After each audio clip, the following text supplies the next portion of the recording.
Hello friends, good afternoon. आज की video में हम आपको जो बताने जा रहे हैं, अगर हमें कोई एक बेकरी स्टार्ट कर रहे हैं, कोई बेकरी प्लान कर रहे हैं कि अगर हमको एक नई बेकरी खोलनी है, हमारे पास अगर कोई आइडिया नहीं है कि हम बेकरी स्टार्ट करने के लिए कौन कौन से आइटम्स होने चाहिए, कितनी जगह होनी चाहिए, कौन कौन से आइटम्स का क्या क्या यूजेस है बेकरी के अंदर, तो इस वीडियो में हम आपको डिटेल में एक एक आइटम्स का प्रॉपर यूज बेकरी के अंदर क्या होता है, कौन कौन से आइटम्स लगते हैं, इसके बारे में बताना जा रहे हैं आपको। This side Vishnukant Chaturvedi from Goyal kitchen equipments. Bakery की अगर हम बात करते हैं, अगर फर्स्ट पॉइंट हम देखते हैं कि अगर बेकरी में सबसे मोस्ट इंपॉर्टेंट चीज़ क्या है, ये होता है आपका bakery oven. Oven is the very important part for bakery. Oven का बेसिकली यूज क्या होता है, ओवन के लिए हमें बेसिकली ओवन में हम क्या क्या प्रिपेयर कर सकते हैं, इसका यूज क्या है। ओवन में हम जैसे पिज़्ज़ा बनाना है हमें तो हम पिज़्ज़ा बना सकते हैं ओवन में। हमें कोई भी कुकीज़ आइटम बनाना है हम ओवन का यूज कर सकते हैं। हमें मान लीजिए कोई ब्रेड बनाने हैं तो हम ओवन का यूज कर सकते हैं। टोस्ट बनाने हैं हम ओवन का यूज कर सकते हैं। हमें मान लीजिए अगर कोई भी any related item related to bakery अगर कुछ भी प्रिपेयर करना है तो ओवन से हम ईजिली वो बना सकते हैं, उसको ईजिली हम प्रिपेयर कर सकते हैं। तो ओवन बहुत ही इंपॉर्टेंट पार्ट है हमारी बेकरी के लिए। नेक्स्ट जो हमारा है वो है सैंडविच ग्रिलर। सैंडविच ग्रिलर का क्या यूज है, कोई भी ग्रिल वाला आइटम है, मान लीजिए मुझे सैंडविच ग्रिलर बनानी है तो हम सैंडविच ग्रिल का यूज करके ईजिली हम वो बना सकते हैं। मान लीजिए मुझको कोई ब्रेड बनाना है ग्रिल करके तो वो बना सकते हैं। कोई वेजिटेबल, अगर हमें कुछ वेजिटेबल ऐसी होती हैं जिनको ग्रिल करने की नीड होती है तो सैंडविच ग्रिल का यूज करके हम सैंडविच ग्रिल वो वेजिटेबल को ग्रिल कर सकते हैं। नेक्स्ट हमको जैसे मान लीजिए any type of grill item we can use sandwich griller. Next जो हमारा है वो है deep at fryer. Deep at fryer भी बहुत इंपॉर्टेंट पार्ट है बेकरी के लिए। इसका यूज हम बेसिकली अगर यूजेस की बात करें तो इसका यूज हमें जैसे मान लीजिए कोई टिक्की को तलना है, टिक्की को फ्राई करना है, आलू टिक्की, तो डीप एट फ्रायर का यूज करेंगे। मान लीजिए हमको कोई जैसे कोई चिकन फ्राई करना है तो इसका हम यूज कर सकते हैं। मान लीजिए हमको कोई अदर कोई आइटम फ्राई करने वाले, समोसा हो गया, अदर कोई भी चीज़ जिस चीज़ का हमें फ्राई करने की नीड होती है तो डीप एट फ्रायर के द्वारा हम इजीली उस आइटम को फ्राई कर सकते हैं। हमारा टाइम की सेविंग हो जाती है, कम स्पेस में ये आ जाता है और कम यूजेस का जो अगर इसका कंजप्शन देखेंगे तो कम खर्चे में ये हमें बहुत ही अच्छा आउटपुट देता है बेकरी के अंदर। नेक्स्ट अगर हम बात करते हैं तो pizza make line, that is the very important part for bakery. Pizza make line का यूज क्या होता है कि इसमें हमारे अगर आप उसका शेप देखेंगे, इसका पिक देखेंगे तो आपको दिखाई देगा, इसमें फ्रंट साइड में आपको जीएन पेन दिखाई देंगे 1x1, 1x2, 1x6 के 4 या 6 जीएन पेन का। अगर साइजेस के आप देखोगे तो अलग अलग साइजेस में आते हैं, कई में जिसमें 4 जीएन पेन होते हैं, किसी में 6 होते हैं। तो इसमें अलग अलग, जैसे उसमें सॉस हो गई, उसका मसाला हो गया, उसका जो भी पार्ट है उसका पिज़्ज़ा बनाने के, वो सारा उस जीएन पेन में हम स्टोर कर सकते हैं। आगे का section as a prepare section हम इसका यूज कर सकते हैं।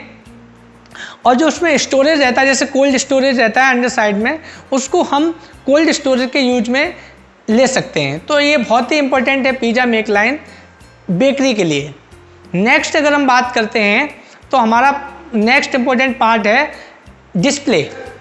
अगर आप कहीं भी किसी भी बेकरी के अंदर आप जाएंगे तो आप देखेंगे आपको एंटर करते ही आपको डिस्प्ले दिखाई देता है। डिस्प्ले जिसमें हमारी केक रखी होती हैं, चॉकलेट्स होती हैं या जो स्वीट्स हैं, मतलब स्टैंड जो हमारी जो कोल्ड स्टोरेज की है, 2 तरह के आते हैं इसमें, कोल्ड और हॉट। कोल्ड का यूज क्या होता है, कोल्ड स्टोरेज का जो हमारा कोल्ड डिस्प्ले काउंटर होता है, उस कोल्ड डिस्प्ले काउंटर का जो यूज है उसमें हम केक को अपना स्टोर कर सकते हैं। एक नॉर्मल टेम्परेचर में उसमें नीड होती है, इस नॉर्मल टेम्परेचर में अगर नहीं रखेंगे तो मेल्ट हो जाता है केक, तो इसलिए हम कोल्ड स्टोरेज का यूज करेंगे।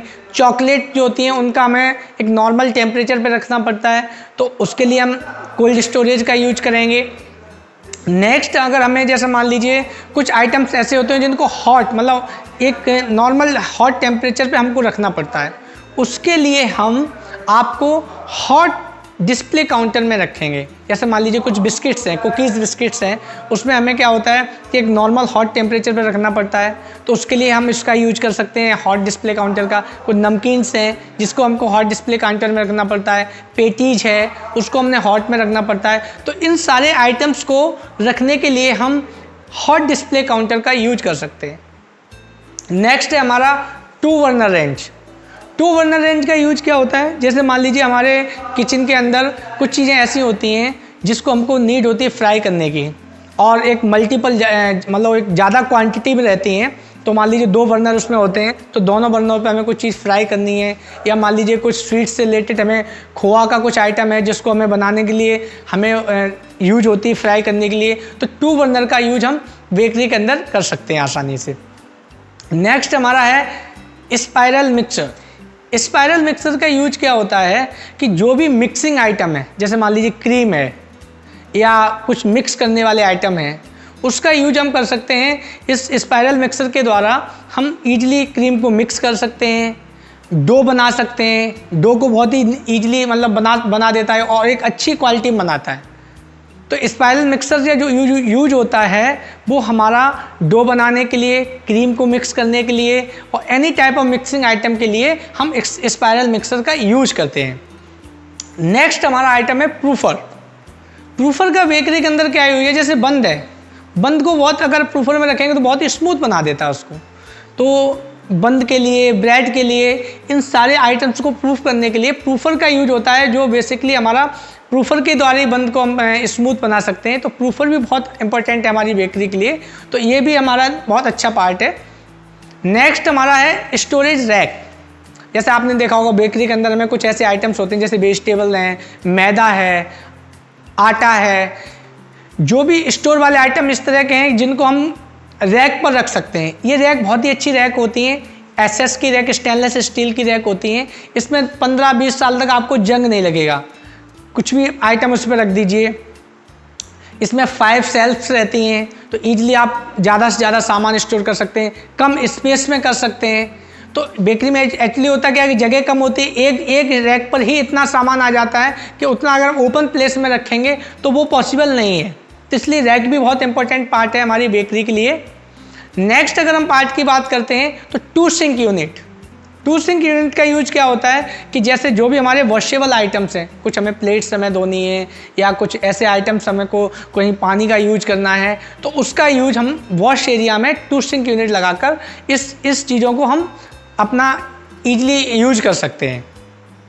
नेक्स्ट अगर हम आइटम की बात करते हैं तो work table with 2 under shelf. इसका यूज क्या होता है, जैसे हमारा टेबल का जो टॉप होता है उसको हम एज ए प्रिपरेशन वर्क ले लेते हैं। जैसे मैदा के लिए हमें कुछ मैदा को मतलब मारना है, उसको मैदा को यूज करना है, तो उसके लिए हम प्रिपरेशन सेक्शन के लिए हम आपका वर्क टेबल का यूज कर सकते हैं। उसमें 2 अंडर शेल्फ होती हैं, उन अंडर शेल्फ का यूज हम एज ए स्टोरेज कर सकते हैं। तो ये सारी चीज़ें बहुत ही इंपॉर्टेंट थी हमारे बेकरी के लिए, जो मोस्ट वैसे अगर देखेंगे तो और भी कई ऑप्शनल चीज़ रहती हैं जो लोग लेते हैं, लेकिन अगर इन चीज़ों के साथ हम बेकरी की अगर स्टार्टिंग करना चाह रहे हैं तो हम ईजिली अपनी जो नीडफुल चीज़ें हैं, वो नीडफुल पॉइंट हैं, वो हमने आपको 1 बाय 1 इस वीडियो में बताएं हैं कि उसका कैसे यूज करना है, क्या क्या ये आइटम्स हो सकते हैं, क्या क्या आइटम्स नहीं हो सकते हैं, या अगर देखेंगे तो 2-3 आइटम और भी ऐड कर सकते हैं। अगर जैसे मान लीजिए कई लोग होते हैं जो आपका वाटर कूलर भी यूज करते हैं जिनको नीडफुल रहता है, और कई लोग नहीं करते हैं, बोटल्स का यूज करते हैं। तो वो डिफरेंट लोकेशन पर डिफरेंट कंडीशंस रहती हैं। लेकिन अगर हम नीडफुल अगर अपनी बेकरी शुरू करना चाह रहे हैं तो इन चीज़ों के साथ हम अपना ईजिली बेकरी शुरू कर सकते हैं। Thank you. नेक्स्ट वीडियो में हम आपको अगले किसी आइटम्स के बारे में डिटेल में बताएंगे।